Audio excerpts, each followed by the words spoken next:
Hey guys, Cruiseman here, and it is that time of year again for my annual motorcycle ride from my home in Dallas out to West Texas. I do this once a year. I go out and visit my brother, and I am leaving about 5:20 a.m. in the morning. Still a little dark out, but I wanted to get an early start, try to get through some of the Dallas-Fort Worth traffic before it gets too bad.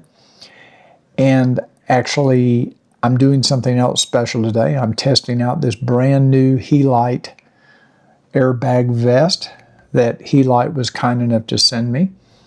They're not sponsoring the video. They didn't pay me to make the video, but they did send me this vest. It is one that has an electronic trigger. I've already turned it on. You can see the little green flashing light over there on the side. And we're going to give that a test today. It'll be interesting to see if it makes it that much hotter, because it does. It is a little heavier. It does cover up some of my mesh jacket, and it's going to probably be in the high 80s, low 90s for this ride today. So let's get started. So here I'm just trying to get out of the DFW area. This is the hardest part of the trip for me, is getting out of and into the Metroplex just because of the traffic.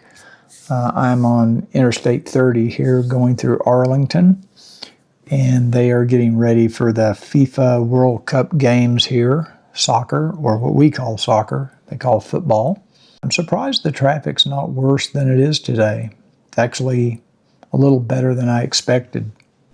I know some of you are going to comment about the fact that you can't hear any of my engine noise or wind noise as I'm riding, and that's because I just have not yet mastered the ability to record the engine noise and the wind noise with this Insta360 X5. I thought I had it set up for both microphones to be recording, but apparently it was only using the microphone in the helmet, so I apologize for that. I also want to let you know I'm on my 2026 Honda Goldwing Tour DCT. Many of you have seen some of my videos on that already. I did have to do some things to get this bike prepared for this road trip.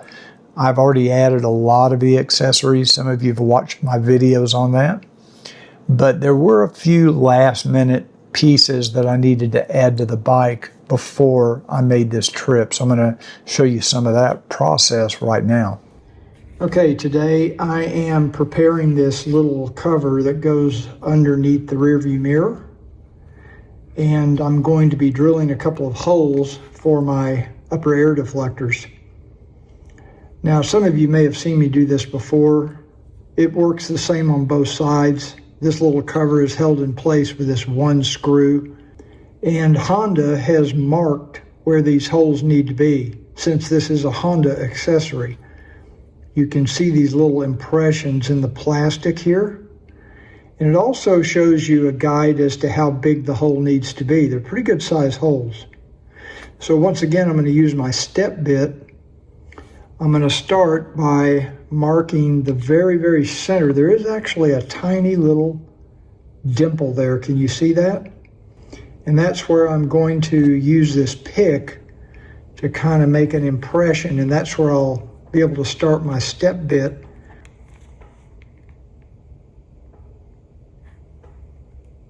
Should also mention this is very soft plastic. As you can see, it's very bendable, very pliable. Drill, you see I brought out the big boy today. I've got a 2x4 so that I don't drill into my table. And I'm just going to get it started here. I don't even really need a pilot hole since I've got that little dimple started.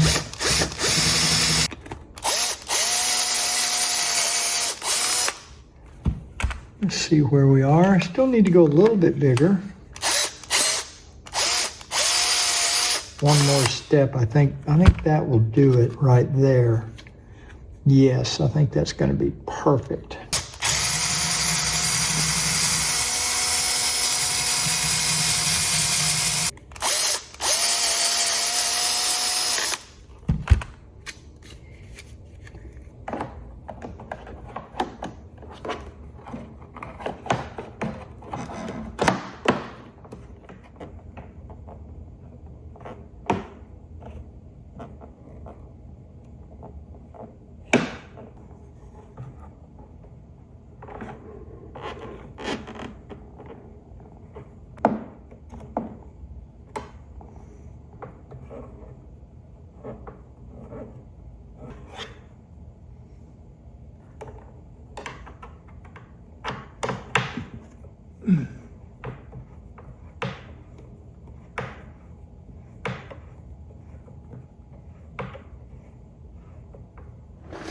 So another one of my favorite accessories is now installed on this new 2026 Goldwing. I do need to clean these, they're kind of dirty.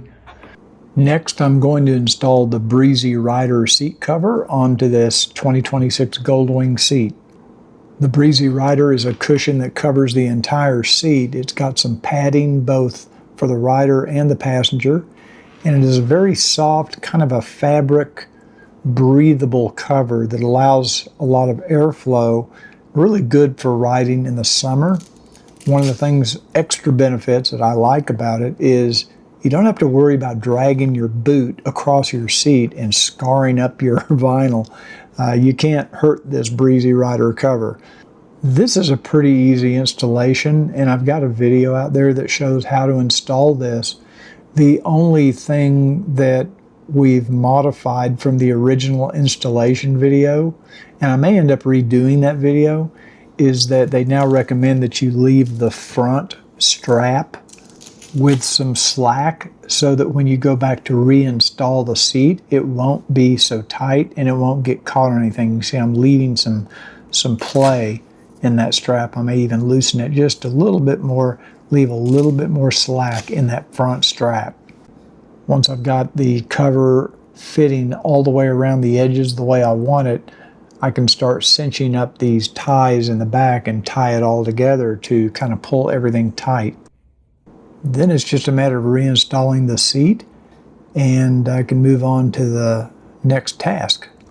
So this is our toll tag that we use here in North Texas, and I think it works in most places in Texas actually.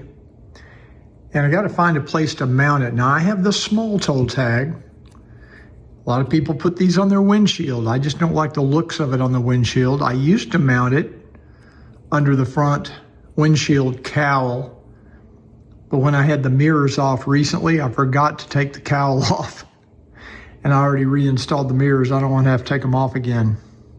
So what I think I'm going to do is I think I'm going to install this right up here underneath the front edge of this little pop-up vent. That way it's kind of protected from the rain. It's still facing forward, so I think the toll reader will read it.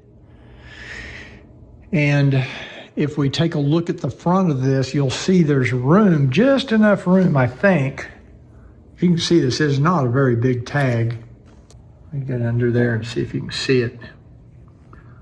There's a flat front edge on this little vent. Come around to the front, you can sort of see that flat surface from underneath. So it's going to go up. Let me get my hand under here. It's going to go up under here. If I can get it up under there, that's the thing. Now I will tell you this would be a lot easier to do if I remove the windshield, but I'm kind of lazy today because it would be much easier to do this from the front of the bike than from back here, because you've got this little button mechanism in the way. I'm going to try to clean that surface with alcohol. I don't know if I can get up. Maybe I can do it from under here like that. I'm trying to look at it from underneath. I think it still needs to go up a little further.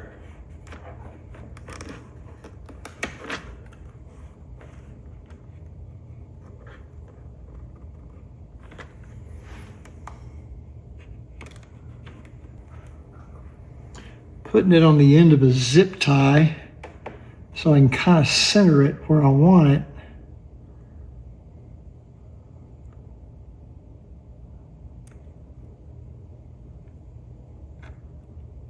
That's where I want it, right there. And now I just pull the zip tie out. Now I'm going to press it in really tight.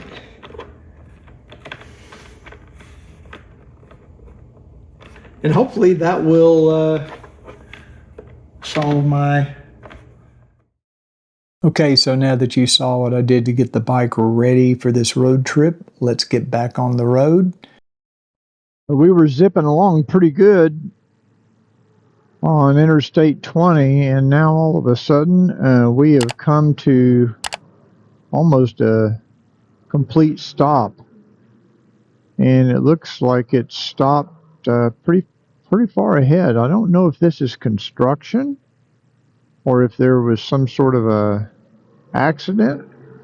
I do see some emergency vehicles way up ahead. You can't see them on camera, but I can see them from here.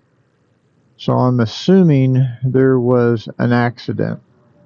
So we are coming up on the scene of the accident. It does appear that they're starting to let more vehicles through. For a while there, it looked like nobody was getting past this, but I do see one car way over on the other side of the median. Looks like it was a pretty bad accident.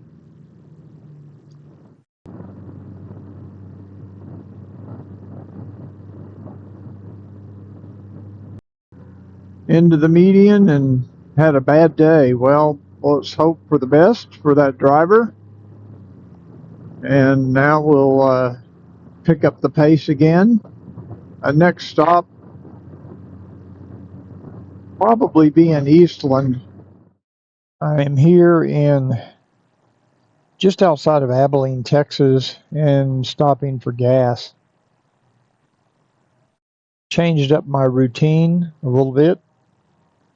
I usually stop for gas in Eastland and in Sweetwater, and then at the end of the trip in Midland. But today I'm going to do it a little differently. I got gas right outside of Willow Park, right outside of Fort Worth, actually. And that got me all the way here to Abilene. I did stop in Eastland and get some coffee at McDonald's, just because I needed a little break. And now we're going to fill up. Gas is $3.29 a gallon for regular 87 octane unleaded. So gas has come down almost $1 a gallon just in the last, I don't know, week or 10 days. They also have ethanol free here. I wish I'd gotten that. But it's actually a little over, it's like $4.13 a gallon. So I did get a chance to do some long-term testing. Why am I not getting any gas? I selected my grade.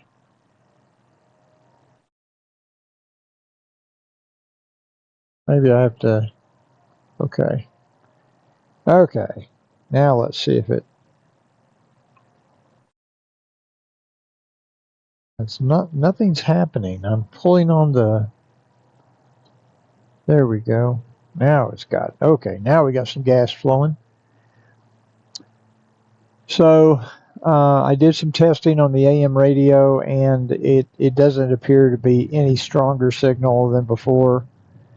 It started cutting out on me at about the same distance that it usually does on this road trip. So I think I can confirm they haven't really improved the reception signal of the AM radio. Now FM might be different. I went ahead and switched over to iHeartRadio on CarPlay. And of course, as long as you got a cell phone signal, you'll have access to radio. So I'm listening to my local AM, FM radio stations there in Dallas, Fort Worth, using Apple CarPlay with the iHeartRadio app. It was a free app. I don't know if there's a premium version you can purchase. I'm not sure how it works. I'll have to research it. I just downloaded the free app and was able to get all of my normal AM FM stations that I listen to in Dallas Fort Worth.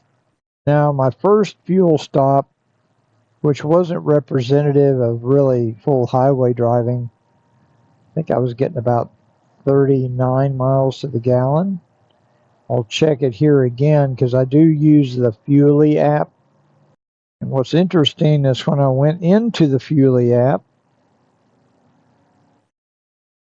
it acted like I was still using the free version, even though I just recently renewed my subscription through Apple Pay.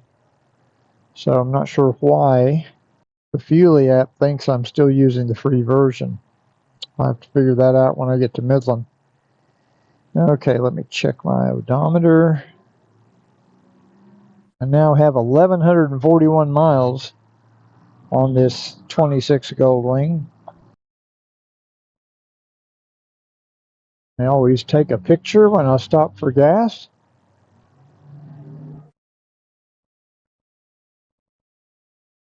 Okay, mileage is dropping. It's 37.3 right now. That was for the last 129 miles. Not great mileage. It is extremely windy today. I'm getting a very strong crosswind, probably 25 mile an hour crosswind. Maybe that's the reason. I'm averaging probably about 70 miles an hour. Next stop is going to be in Midland. I usually stop in Sweetwater, but I'm not going to today. So I'm not stopping in Sweetwater today. I'm going to try to make it all the way through from here to Midland. It's about another 156 miles. I shouldn't have a problem making that. I seem to be making pretty good time. I'm going to pull over up here and I'm going to have a drink of water before I...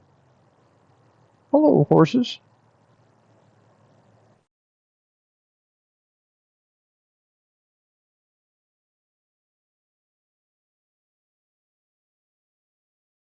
This is one of these new Casey's fuel stops. These are new in Texas. I saw them in Arkansas and in Tennessee, and I'd never seen them here, but now I'm starting to see them pop up here in Texas. So, seemed like pretty nice convenience store / gas station fuel stops, usually on a highway. They're pretty big place, kind of like a Quick Trip or a racetrack. So let me know if you have Casey's where you live or where you ride. Are you familiar with Casey's? Because they're really new to me. I was going to pull over and have a drink of water, but I decided to skip it. Maybe I'll stop up the road in about 100 miles. It's supposed to be really hot today. Fortunately, I have a lot of cloud cover, and so it's keeping that sun's radiant heat off of me. And it's actually been pretty pleasant other than the wind. The wind is a little bit of a stressful element. Those of you that follow my channel, you know I absolutely hate wind. But, you know, summers in Texas, especially heading to West Texas, you're almost always going to have to endure the wind. Usually it comes from the south, which it is today. So it's usually hitting me from the left side. Bike is running great. You know, the engine's running smooth, no issues, obviously. I've been using Apple CarPlay with Apple Maps. I'm also listening to iHeartRadio. Now, when I have the camera turned on, my Insta360 X5, I am connected with Bluetooth, and that, you know, you're hearing me through the headset right now. And when I turn the camera on and it connects the headset to the camera, it mutes the radio system, and any other audio source gets muted at that point until I turn the camera off. Once I turn the camera off, then I can hear my radio again. I will be stopping up ahead. There's a rest stop. I'm going to stop and take a drink of water and stretch my legs a little. Let my hearing come back. The wind is really taking its toll. So here on the west side of Sweetwater, you can see windmills pretty much as far as the eye can see.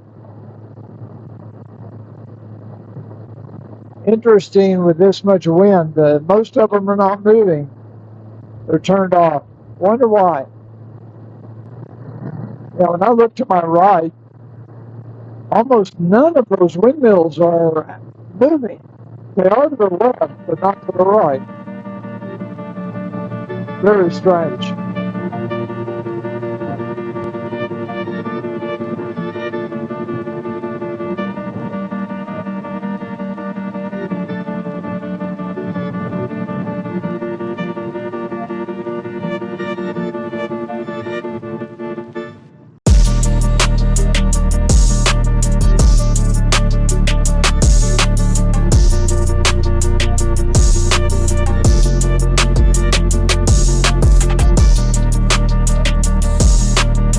Okay, I'm pulling off. As you can see, I see 1, 2 of the windmills that I can see right here. Only 2 are moving. All the rest have the brakes on. Now, have they fallen into disrepair? Or can they not sell the power? And there's hundreds of them way out in the fields.